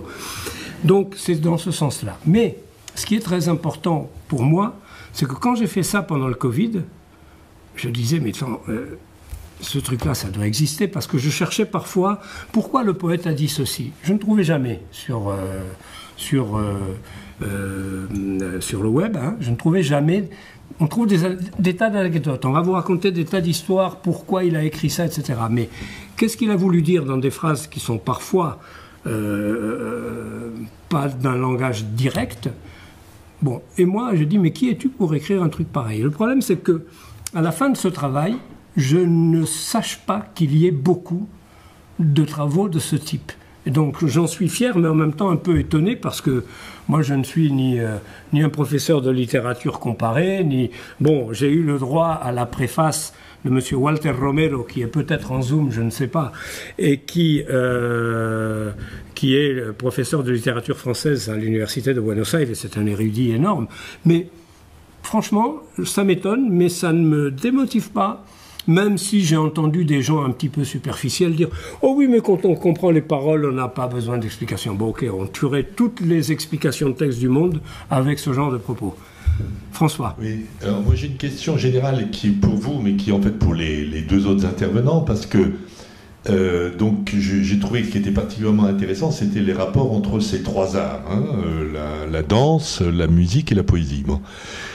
Dans notre séminaire, on parle des fois d'hétérophonie, c'est-à-dire pour essayer de nommer différents types de rapports entre trois voix artistiques différentes. Si je simplifie, l'hétérophonie, il y a un peu trois modalités, qui est l'une qui est plutôt la polyphonie, c'est-à-dire une espèce de concordance entre les trois voix. Il y a une autre position qui est plutôt l'antiphonie, c'est-à-dire plutôt une sorte d'alternance ou de rivalité, ou en tous les cas d'émulation. Et puis il y en a une autre qui est plutôt une juxtaphonie, c'est-à-dire où les trois sont en même temps, mais d'une façon côte à côte, sans trop se soucier. Donc ma question, c'est en fait, dans le tango, on voit bien le côté concordance, polyphonie, ça je crois que tout le monde a insisté, c'est-à-dire finalement les moments où les trois voix, c'est-à-dire la danse, la poésie, la musique, je ne dis pas marche du même pas, parce que dans la polyphonie, ce n'est pas le cas. Dans le contrepoint, il y a des mouvements inversés, mais enfin, disons, sont en... Ben, comme vous l'aviez dit, dans la danse, là, le deuxième moment, je ne sais plus comment vous le disiez, la connexion, là, c'est ça en fait. J'ai oublié la connexion. Non, ça c'est l'enlacement, mais la deuxième position qui est plutôt... C'était la connexion, non Ah oui, dans le rôle, c'est ça, l'autre de la connexion, etc. Bon, il y a une voix, en polyphonie, il y a classiquement une voix dominante et puis une voix secondaire, etc. Mais est-ce qu'il y a des moments, entre les trois arts, où il y a des moments de discordance ou même d'indifférence, c'est-à-dire de discordance, de rivalité entre la poésie, entre le texte, la danse et la musique, et puis même des moments d'indifférence, c'est-à-dire où ils seraient côte à côte, sans trop se soucier des rapports, etc. Voilà, je me demandais, donc est-ce qu'il y a une hétérophonie entre les trois arts au sens moi ça m'intéresse beaucoup cette question, parce que la deuxième signification de l'hétérophonie que vous avez donnée, que je qualifierais presque d'antagonisme, pas l'indifférence. Pourquoi je dis ça? Parce que Alfonso Pacine, que j'ai cité tout à l'heure, souvent m'explique qu'il y a dans les musiques d'origine africaine, et il y a des origines africaines ici, une sorte d'antagonisme. On ne fait pas tous la même chose en même temps. Et quand il y en a un qui fait ça, l'autre ne va pas faire ça en même temps, il va le faire juste après.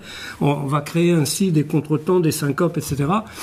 Et il y a ça. Quand je disais que le chanteur a une liberté par rapport... L'orchestre, c'est quand même 6 et parfois 12 instruments avec leurs variations, leurs contretemps et tout. Et lui, par rapport à ça, il va encore s'amuser à ne pas les suivre pas à pas, point par point, temps par temps. Et il y a peut-être quelque chose de ce deuxième axe que vous évoquiez. En même temps, vous nous avez présenté en général la musique comme étant absolument connectée intrinsèquement à la poésie, les paroles, à la musique. Donc vous nous avez présenté quand même un schème général qui est vraiment d'intrication très grande, en tous les cas, entre poésie et musique. Mais l'intrication n'empêche pas ces variations. Oui. Je me suis aperçu que récemment, parce que en travaillant le chant, c'est très exigeant de travailler le chant du tango parce que, sauf quand on a un accompagnement basique avec des accords, quand on a un accompagnement un peu sophistiqué, il faut savoir où est-ce qu'on entre, etc. Et cette marge de manœuvre qu'ont les bons chanteurs, de faire du fraseo, de prendre de l'avance, de rentrer en retard, mais ensuite à l'intérieur, il va nous faire des variations de ralentissement, réaccélération, je me suis aperçu que je commence à arriver à le faire en français. Ce qui est une bonne nouvelle parce que je pensais que c'était juste une traduction qui respecte le rythme. Peut-être qu'avec un peu d'entraînement, on peut arriver à phraser, je fais exprès de le dire comme ça, en français. Et ça, c'est intéressant et ça participe de ce que vous évoquez. C'est-à-dire, ok, tu es en train de jouer, mais moi, Goyeneche et Piazzolla, dans ces deux, ils le montrent très clairement. Hein. Il n'y en a pas un qui suit l'autre pas à pas. Ils se renvoient la balle, en quelque sorte. D'ailleurs, on l'a entendu dans les quelques extraits que vous avez. Est-ce que ça vaut aussi entre la danse, cette fois, et la musique? C'est-à-dire des moments où la danse s'écarte, Céline, c'est une question. Oui, je suis là. Il faut lui donner le micro.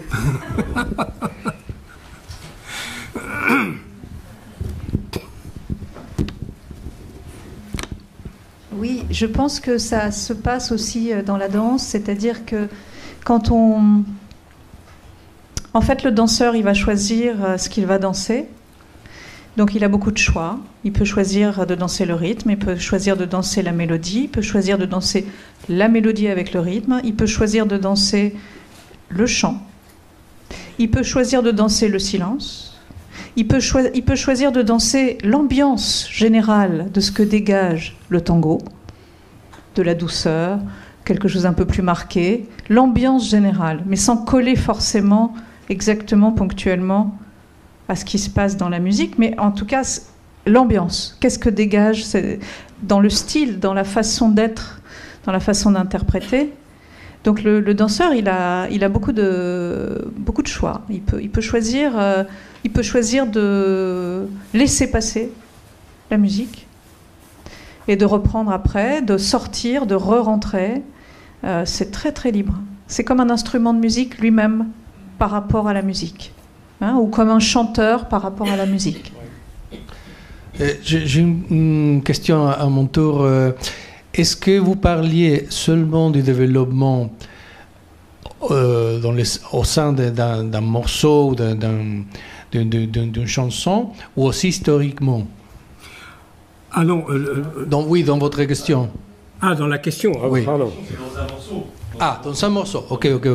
D'accord, merci. Mais par rapport à l'analogie avec la danse, Céline, quand, chacun avec son niveau bien sûr, mais quand la musique est en train de jouer un rythme, un marcato en deux, enfin en 1 et 3, pas trop rapide, pas du d'alienzo, et que le danseur fait 3 petits pas rapides, una corridita ou quelque chose comme ça, sans que forcément la musique le lui ait dit.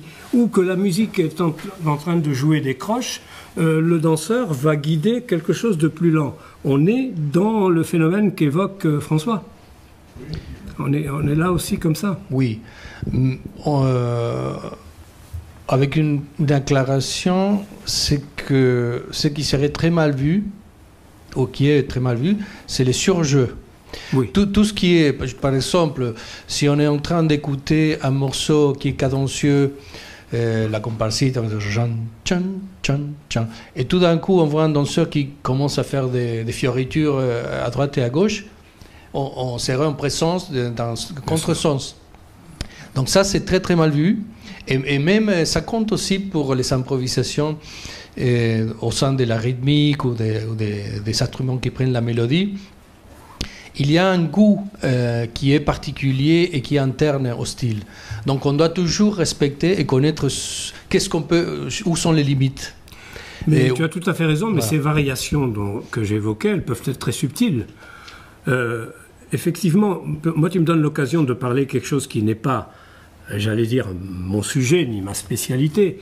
La danse, moi je déplore personnellement qu'il y ait autant de danseurs et de danseuses donc, qui font des tas de fioritures et de schémas. On a l'impression que la musique, elle est pour les autres et qu'eux, ils sont concentrés sur quelque chose qu'on leur a appris pour le reproduire.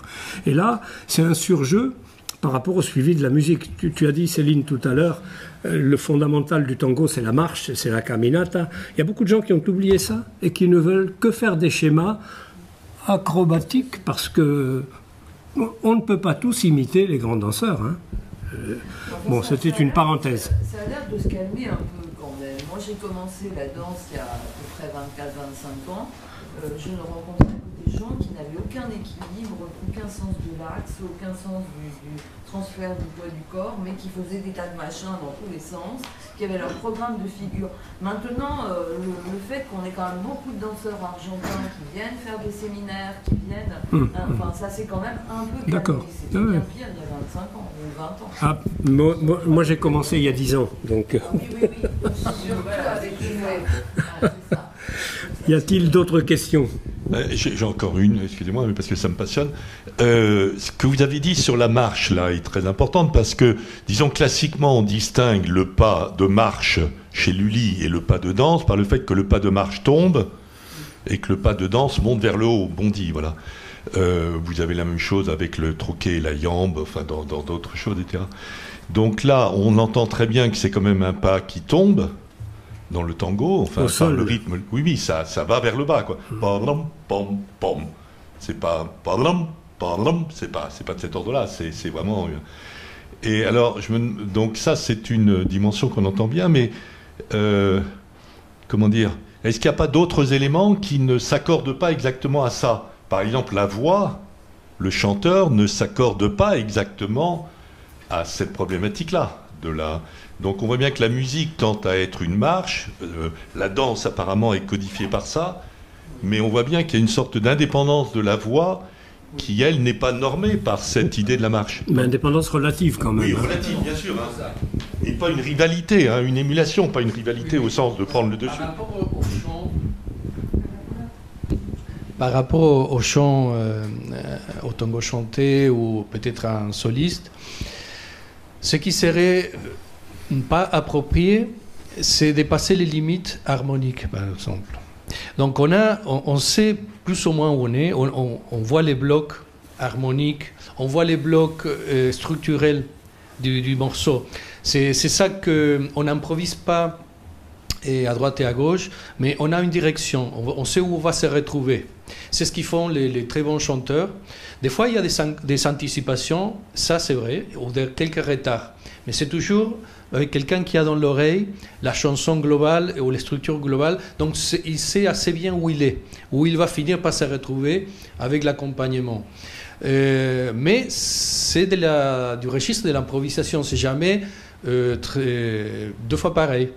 Donc les chanteurs ne chantent jamais deux fois pareil, les solistes ne jouent pas le même solo deux fois pareil. Donc il y a dans ce cadre-là de l'improvisation dans les tangos, de l'improvisation interprétative, disons. Vous voyez ce que je veux dire? Il n'y a pas que ça quand même. Il me semble que dans la voix, il y a quelque chose qui est comme dans le contrepoint. Vous savez, dans le contrepoint, on dit quand il y en a un qui monte, l'autre qui descend. Voilà, donc c'est pas une opposition stérile, etc. Mais il me semble que dans la voix, il y a quand même quelque chose qui monte, qui s'élance, alors que c'est une musique qui tombe. Il me semble qu'il y a quand même une grâce ou une ressource particulière dans un certain nombre d'exemples que vous avez donnés, qui tiennent au fait que d'un côté on a une musique qui tombe, du pas qui tombe, encore une fois, comme le pas du roi chez Lully, etc. Alors que la musique, la voix essaye de s'élancer, et puis à la fin elle retombe. Et d'ailleurs dans les paroles elles-mêmes c'est toujours la même chose. Mais dans les exemples de Goyeneche, on n'entend pas cette... Je ne trouve pas qu'il s'élance beaucoup. La voix essaye de monter, enfin on pourrait reprendre je voudrais donner un... Je pense que je peux un peu peut-être voir ce que vous voulez dire, mais je veux vous parler de la syncope. Donc. Oui. Et c'est la partie la plus intéressante du style, parce que justement, nous empêche d'être dans ces cadres très terriens.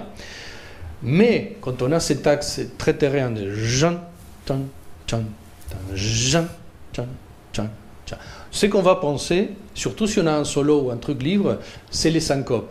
Jan, pam, tiraran, pam, tiraran. Donc, cette idée de syncope ou d'anticipation, 1, 2, 3, 4, ta, ta, ta, ta, ta.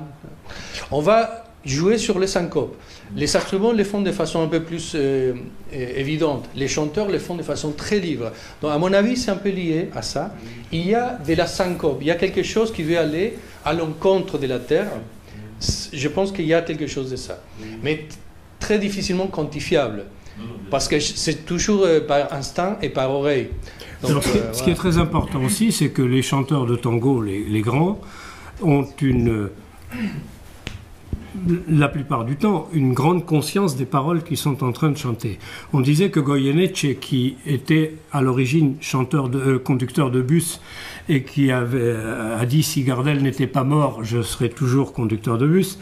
Et Goyeneche, c'est un homme qui n'avait pas de culture au sens habituel du terme, et on dit de lui qu'il était un des meilleurs connaisseurs ou la meilleure compréhension des paroles, de la poésie des paroles du tango. Et donc cet homme-là, il pouvait pas, il était dans les paroles, il retombait sur les paroles. Moi j'ai envie sauf s'il y a une autre question. Je voudrais juste ajouter une petite chose par rapport à ça, pour la danse. C'est qu'effectivement, la danse, elle est basée sur la marche, mais il y a des façons d'interpréter ces syncopes aussi avec des mouvements qui vont un peu plus vers le haut. Donc on va utiliser certaines figures pour marquer ces syncopes. Parfois on va les marquer vers le haut, parfois on va les marquer vers le bas, mais tout ne va pas tout le temps aller vers le bas. La base, la structure, c'est la marche, mais après il y a des choses, quelques figures, quelques intentions qui vont vers le haut aussi. Et ne serait-ce que le haut du corps. Et ne serait-ce que le haut du corps. Je dis ça parce que pour moi le tango, c'est le bas est dans le sol et le haut est élevé et le haut s'exprime puisqu'il y a une dissociation. Et donc même avec ça, on peut marquer aussi des choses. Voilà. Ce qui est très beau, c'est quand le haut va vers le haut et que le bas est enfoncé dans le sol en quelque sorte. Alors, j'ai envie 3 minutes pour vous faire écouter celui... En clôture, c'est très bien, oui. En clôture, et je vais vous le faire écouter. Vous ne verrez pas les paroles parce que je vais envoyer le YouTube. Pourquoi? Parce que vous allez voir Rubén Juárez était un très grand bandoneoniste et très grand chanteur. Et c'est le seul du genre qui était capable de chanter, s'accompagner lui-même. Et là, vous allez voir un live, parce qu'il est dans son studio d'enregistrement, où il dialogue, je ne sais pas si c'est avec l'ingénieur du son ou avec ses musiciens qui ne vont intervenir qu'à la fin d'ailleurs, et après il se met à chanter. Et c'est impressionnant. Alors, je vais le lancer en espérant que tout aille bien.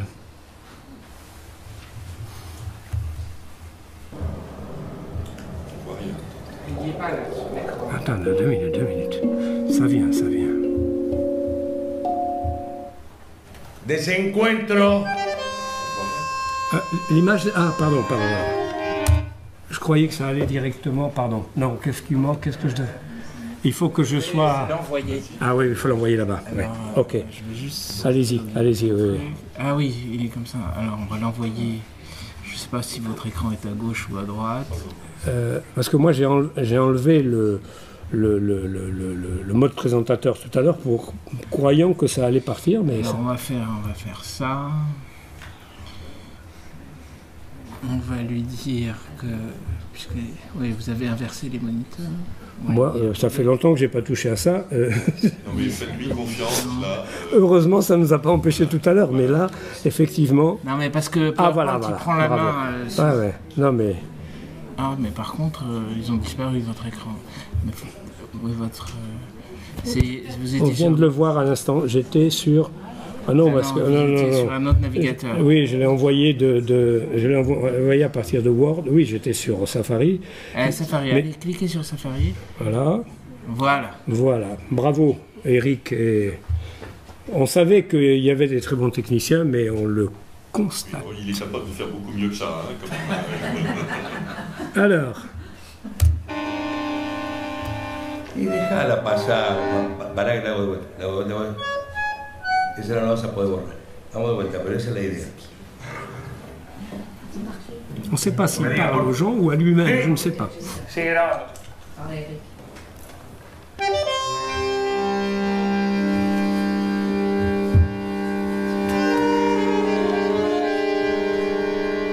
¿Qué haces, flaco? Bueno, déjala pasar.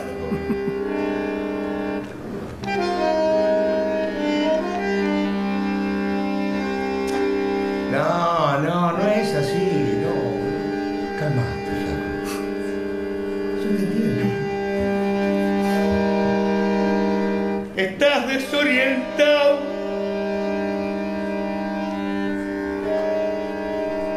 Y no sabes qué trone hay que tomar para seguir. Y en ese desencuentro con la fe querés cruzar el mar y no podés.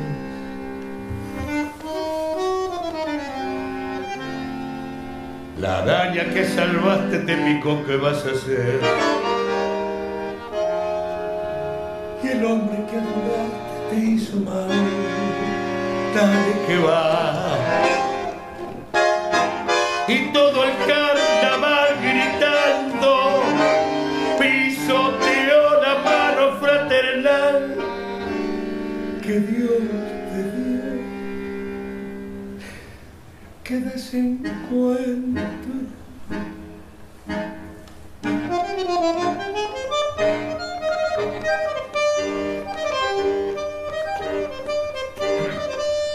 Si hasta Dios está lejano sangrar por dentro, todo es cuento, todo es vida, en un corso contra mano brutil, trampeó a Jesús, no te fíes ni de tu hermano, se te cuelgan de la cruz.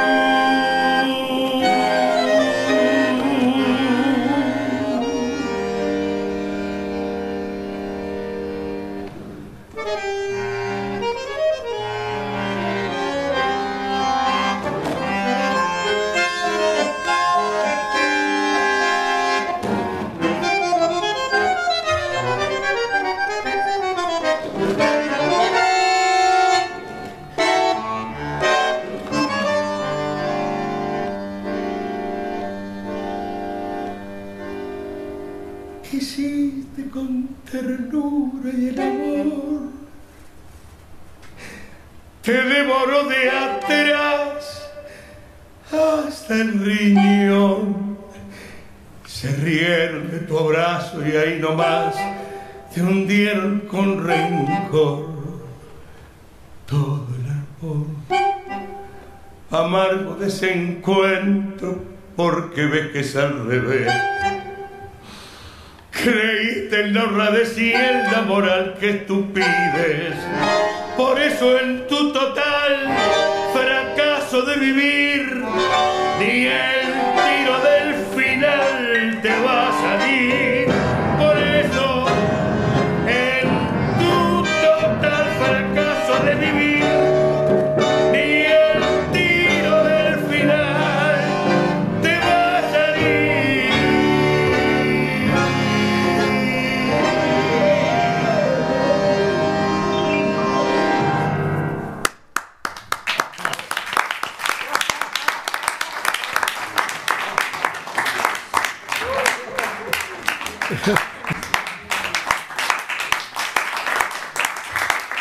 Merci beaucoup. Merci.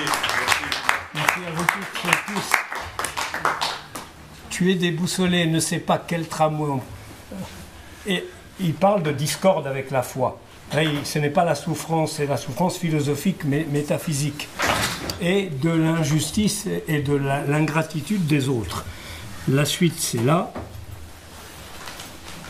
Quelle discorde, car même Dieu est si lointain, ton âme saigne, tout est bobard, tout est vil. Et il dit, à rebours dans le cortège, un groupie a berné Jésus, ne crois même pas ton frère, on pourrait te crucifier. C'est une allégorie d'une violence terrible. Bon, merci il faut bien arrêter à un moment donné. Merci.